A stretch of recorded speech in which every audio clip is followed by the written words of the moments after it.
people cope with and overcome life's challenges. This is Life Transformations with Michael Hart, certified Christian counselor and director of Ottawa's Elam Counseling Services. Hi, I'm Michael Hart, Director of Elam Counseling Services, and I would like to thank you for tuning in to this episode of the Life Transformation Radio Show. As usual, we have another interesting show lined up for you today. Today, we'll be talking about Anakalitis and a very common disease or mental disorder that a lot of Christians suffer from. And I know you're probably curious about that word, so stay tuned to hear more about that. But before we get into that, I would like to tell you a little bit about Elam and how to contact us. Elam is a Christian counseling ministry that provides professional counseling for a wide range of issues. We can be reached at 613-699-1677, and you can also find out more about us by visiting our website, which is elamcounselingministry.com. Elam is E-L-I-M, counseling with 2 L's, ministry.com.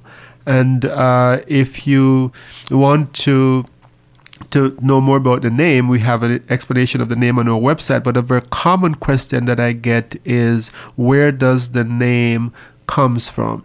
Then I'm not Mr. Elam, I'm Mr. Hart. A lot of people come to me and think that my name is Elam somehow. So Elam is from the book of Exodus. It's actually the first place of hope and rest that the Israelites came to after they were freed from slavery in Egypt. And that's a place where they had running water after previously they had been in Mara where there was bitter water. They came to Elam, and it was this place of palm trees and fresh running water, and so they finally was at this place of renewal and hope. So the name Elam was given because we think it's a place that people can come to after going through hardship, where they can find hope, renewal, and rest. So with me in studio today, as usual, is Melissa Wagat, and we are here to discuss Anakalitis. Welcome, Melissa. Thank you, Michael, and thanks for inviting me to talk about this important topic of Anakalitis. And before we get too into it, I just wanted to bring up, I think our listeners have probably noticed by now that in many of our shows and many of our topics, we really try to integrate the Bible and Scripture, because I think in many circles, there seems to be a divorce between psychology or counseling and the Bible. But for Elam Counseling and for this ministry, it's really important that the two are linked. Do you mind explaining a little bit about why that's so important? Right. Let me say this, that there is nothing that I have come across in the Bible that contradicts sound psychological principles. As a matter of fact, I use a lot of Bible stories to bring out some of the techniques and the dysfunction that exists in families, because I think they are both supportive of each other. Secondly, let me say that psychology has always been linked with spirituality of some form. A lot of early psychology is linked with Greek mythology, and if you look at some of the names that were given to mental disorders, for example, such as narcissism, we find that the name Narcissus is from a Greek myth story, where Narcissus was someone who was madly in love with himself, to the point where he killed himself because he couldn't have his reflection that he saw in the water. So there is nothing about psychology and spirituality that should make them divorced from each other. I often say that it seems very strange that people have difficulty in getting psychological help where they have no problems with going to the doctor, because they feel, if I get psychological help, I am somehow not relying on God. But if I go to the doctor to get physical help, it's okay. To me, that's a contradiction. That's an illogical form of reasoning, and I think there's nothing that should make someone feel that they're somehow not trusting in God if they get help, because I think a lot of the principles that are used by good psychologists are not really new principles. They're old principles that are biblical principles that are just rediscovered and reused. Mm-hmm. And I think one of the really neat things about getting to know you as well, and the work you do through Elam, is both the link you put in the spiritual component of your counseling ministry, but also the fact that it's not just Christians you counsel.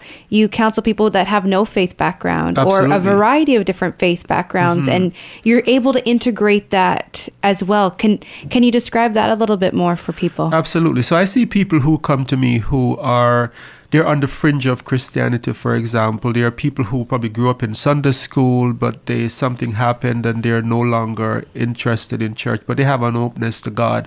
And so they come to see me because they believe that there is a spiritual dimension to life. I see people who are not believers. They have no link to Christianity any at all, but they do believe in spirituality of some form. So they come to see me. The good thing about this is that these people have some level of openness, and a lot of these people are coming to faith because of the work that they do with me, not because I preach to them or anything, but because of the way I make people feel loved and accepted.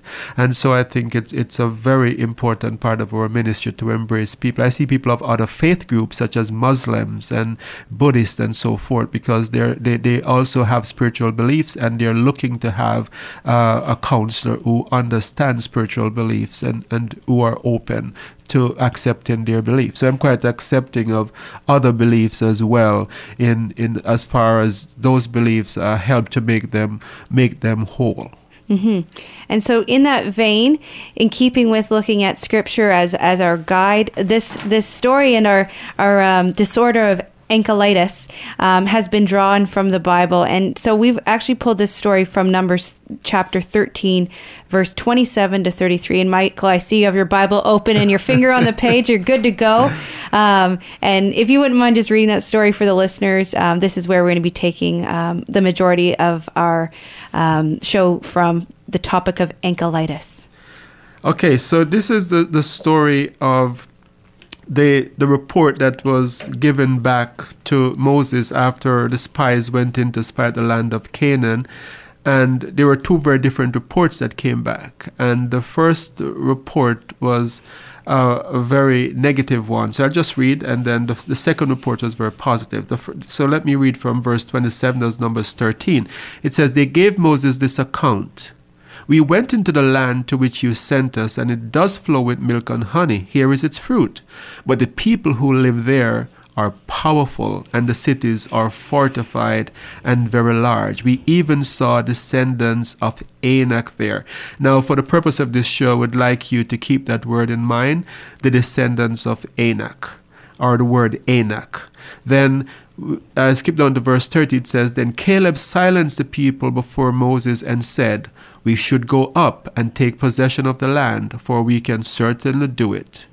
But the men who had gone up with him said, 'We can't attack those people. They are stronger than we are.'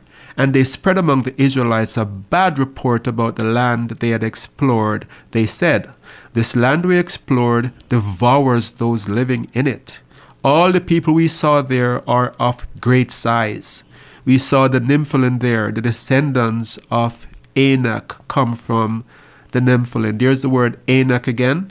And it says, "We seemed like grasshoppers in our eyes, and we look the same to them." So for all those people who've probably feverishly Googled or WebMD'd Anakalitis as a diagnosis, Anakalitis, pardon me, Yeah. You've probably not found it yet. Right? Absolutely. Right? It's not on WebMD, and I'm sorry, it's not on Google, but you saw the root of the word in the story you just read there, Michael. Absolutely. So can you describe to our listeners what is Anakalitis? Absolutely. It's a word that I have coined from Numbers chapter 13, and I think it comes from this fear that the Israelites had of the descendants of Anak. We don't know much about what these people were, but we we know that there were people of very large size. We don't know what happened in the past that created a lot of the fear that these men had, but we notice that this is repeated twice in the passage that I read, where they said, we even saw the descendants of Anak there. So there is this trepidation and this fear. So from that word Anak, I came up with the word Anakalitis to represent something that is feared, something that that seems to be unattainable, some challenge that has to be conquered, but because of fear, it is key. Because of fear, you are not making the steps to do that. So Anakalitis is a present fear because of something that happened in the past. And so from that story, it was very, very interesting to see how the two groups responded to seeing the exact same thing. One group of the men, when reporting back, came back and said, it's the land of milk and honey. All our dreams are there. Amazing blessings are in store for us. Let's go. Let's do this. And then you have this other group that saw this group of people and was fearful and had so much trepidation that they said, in spite of all the blessing that could be there, it's not worth it. We can't go. We'll be defeated. We will die.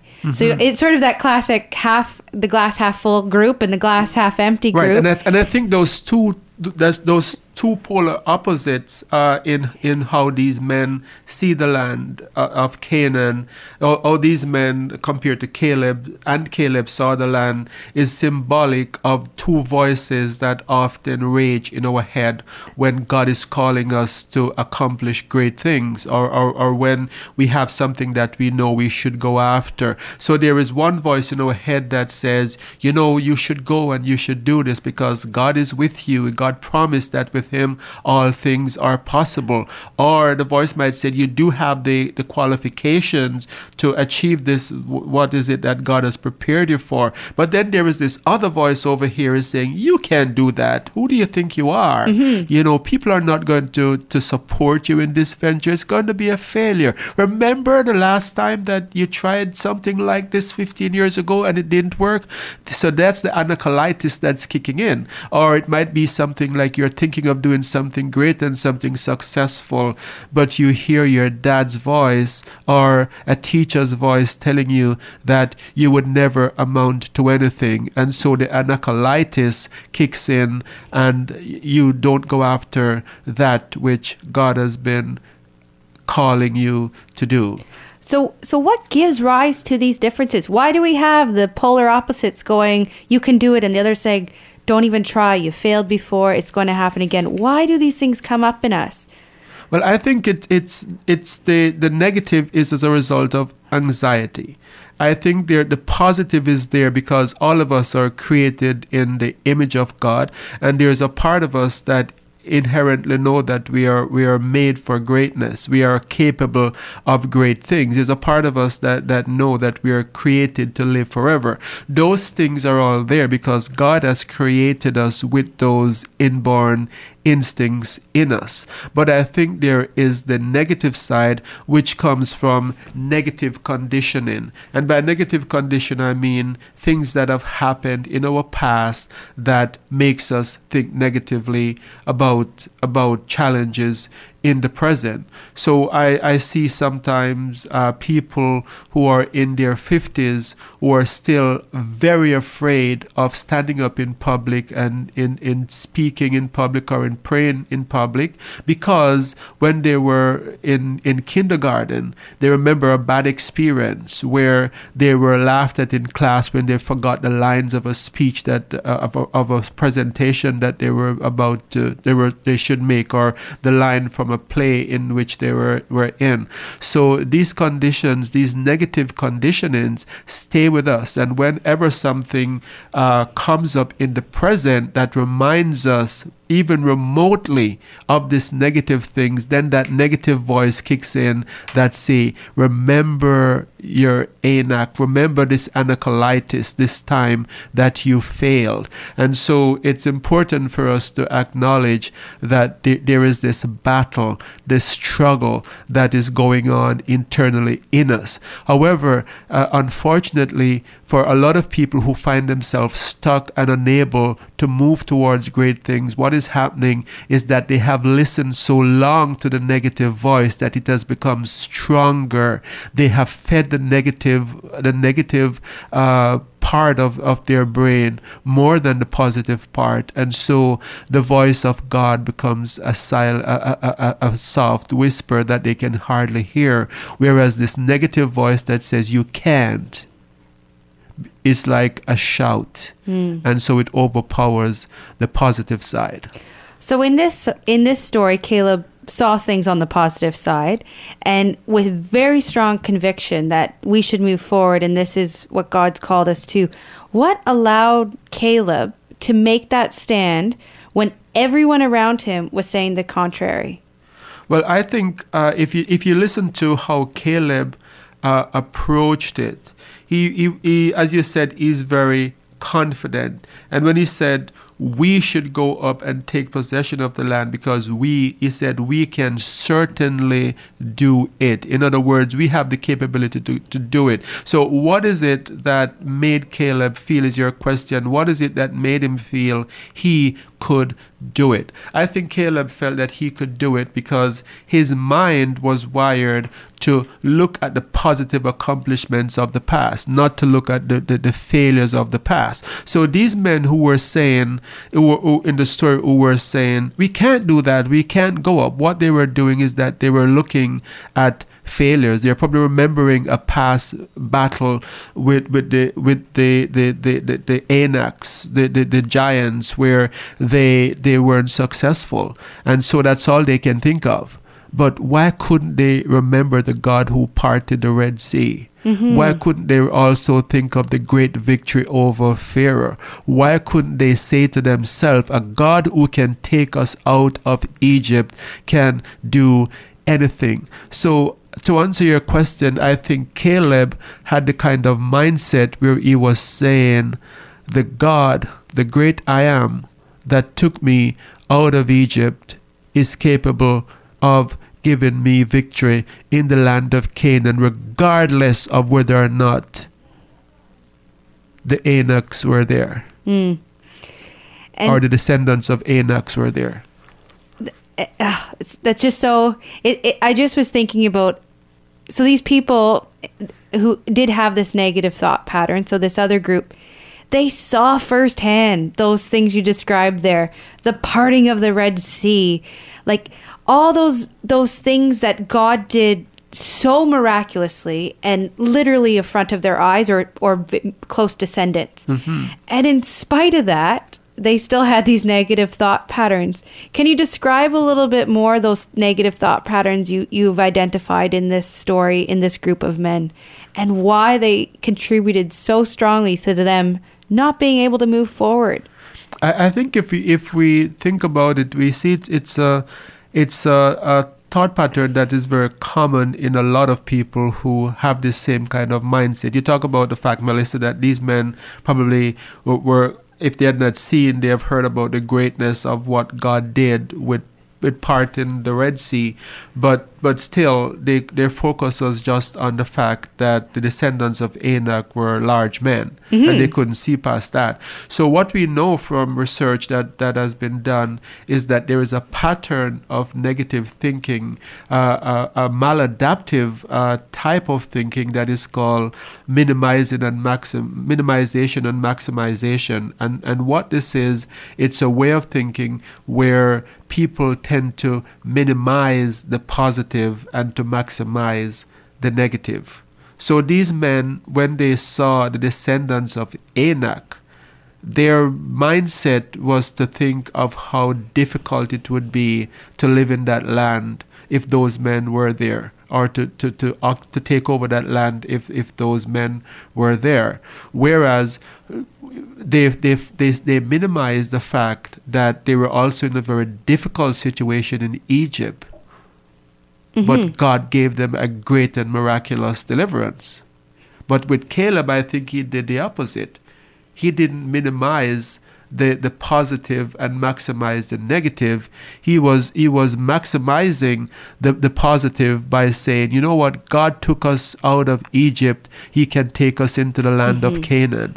So I think a lot of time people who are stuck, people who are unable to move on, people who find themselves in a situation where they're feeling incapable of taking on challenges, is because they're stuck in this mindset where they tend to maximize the negative and minimize the positive. If you have just joined us, you are listening to the Life Transformation Radio Show. I'm your host, Michael Hart of Elam Counselling Services, and with me in studio today is Melissa Wagat, and we're discussing this disease, or this way of thinking that we call Anakalitis, and it's from the book of Numbers chapter 13, and it's a way of thinking whereby we become paralyzed by fear because of something that has happened in the past. So we want to thank you very much for listening, and if you want to call us, you can be reached at 613-699-1677. You can also find out more about us by visiting our website, which is elamcounselingministry.com. Elam is spelled E-L-I-M, counseling with 2 L's, ministry.com. And you can reach us by phone, as I've said before, as well. So I'm going to be a bit of a devil's advocate right now, Michael, and ask the question, because I think there's probably some people out there who maybe looking at the men who did not want to move forward into the promised land as people who are actually quite logical, and that they probably had some legitimate reason to be fearful of these skilled warriors who they've probably experienced in the past and not succeeded, and that maybe their negativity and not wanting to move forward is well-founded, and they're just being logical and factual with the information. What would you say to that? Well, I think there are a few things in the passage that shows us that they were magnifying the negative. And I'll get to those things in a while, but let me just say this. But a lot of times when we are faced with situations that are challenging and we are fearful, we get into a state where the obstacles look bigger than they really are. So there's an acronym that have been made up of the word fear, F-E-A-R, and it actually means false evidence appearing real. And I think that's very evident in this story. And we see that from the last verse of chapter 13, where they made this statement. They said, we seemed like grasshoppers in our own eyes, and we looked the same to them. Now, no one is that large that you look like a grasshopper to them. They might be 7'5", or they might be even 10 feet tall. But these men were not that big. The descendants of Anak, they weren't that big that they were like grasshoppers. So what is happening is that because of past experiences, these men who were given this negative report, they have become so fearful that in their own minds they were like grasshoppers. But there's a second thing there that let me know that there's a lot of what I call, they're maximizing the negative, and they're making the objects look a lot bigger than they really are, and they're also projecting things on the descendants of Anak. And we see this from the last phrase when they said, and we look the same to them. So they're imagining what the other person is thinking. How do you know what's going on in the other person's mind? Because you've clearly not approached them because you're too scared. Them. Did they do an interview? Did they go up to the descendants of Anak and say, oh, by the way, we are sent by Moses to do a survey here, and one of the questions on the survey is, how do you see us? How would you rate my height? How do you rate my height? Am I like a grasshopper to you? And they said, yeah, I think you're like a grasshopper. No, there wasn't any of that. But they have made this imaginary situation in their mind where they're saying, we seem like grasshopper to them. And they're going to squish us. And this is how fear actually works. Because there are a lot of people who have been called to ministries in this city that God has called them to do great and mighty things, but they're saying, we can't do that because they're going to think that about us. If we go and we approach them, they're going to say this. So they already know what people are going to say. They are already prophesying. And this is another maladaptive thought pattern that we see in people who are depressed, and it's called negative prediction, where they're already predicting something negative is going to happen even before it happened. So these men, they are predicting how these people saw them, that they look like grasshoppers to them, and maybe they were spies, so maybe they didn't even see them. Maybe they were in hiding and looking and taking a look at the city, but in their minds they had come up with an idea of how they looked to the other person. People often go into interviews with the mindset that, oh, they're not going to like me. So they already know in how the interviewer is going to feel about them before going. But a lot of times what we find from people who have this kind of mindset, we have another psychological principle that kicked in, which is called self-fulfilling prophecy. Like if you go into a battle with someone feeling that you look like a grasshopper to them, then guess what's going to happen? You're going to act like a grasshopper and get squished. Absolutely. Or if you go into an interview thinking that, oh, they're not going to like me, then the chances of you getting that job has just significantly decreased. You really have to have that positive thought pattern that Caleb did. So if there's someone out there who's listening who may be on the brink of something life-changing, maybe they're hearing the call of God in their heart to something that they never dreamed for themselves, but they're sure that this is what they're supposed to do, but they're suffering from this Anakalitis. Anakalitis. I'll get it. We have about a minute and a half left for me. It's a new word that Melissa, I can understand you're getting difficult with it. I made it up, so don't feel badly. It's all good. I'll work on my hooked on phonics after today's show. So they're suffering from this condition, the A condition. Yeah.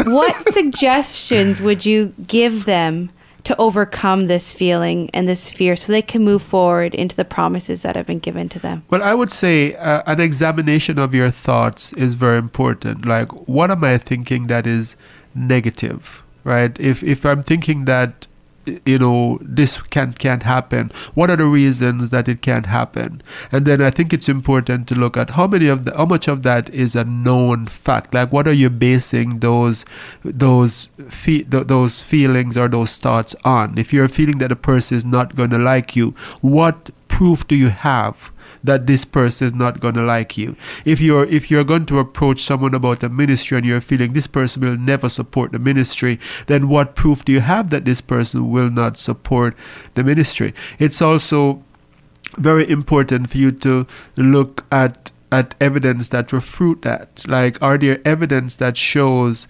that this person could support the ministry? Have I been in situations before where I feel as if it would never work out and it did work out, or where I felt that someone wouldn't like me and now it turned out that this person is best friend and is very supportive?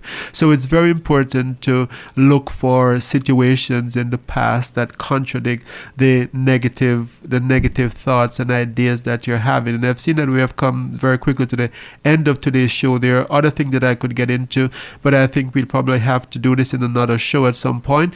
Or, if you'd like to find out more about things that you can do, you can give me a call at 613-699-1677. You can also contact me by the contact information by my email on my website at elamcounselingministry.com, ELIM counseling with 2 L's ministry.com. And Melissa, I want to thank you very much for discussing the show with me today, despite the difficulty with... I was going to say, I'll be able to say it next week, I promise. You keep practicing. Anakalitis. I will. I'll have positive thoughts and get through it. All right. Thank you very much for listening to this edition of the Life Transformation Radio Show. I am your host, Michael Hart of Elam Counseling Services, and I pray that God would bless you in all your relationships and keep you sound in mind and pure in heart.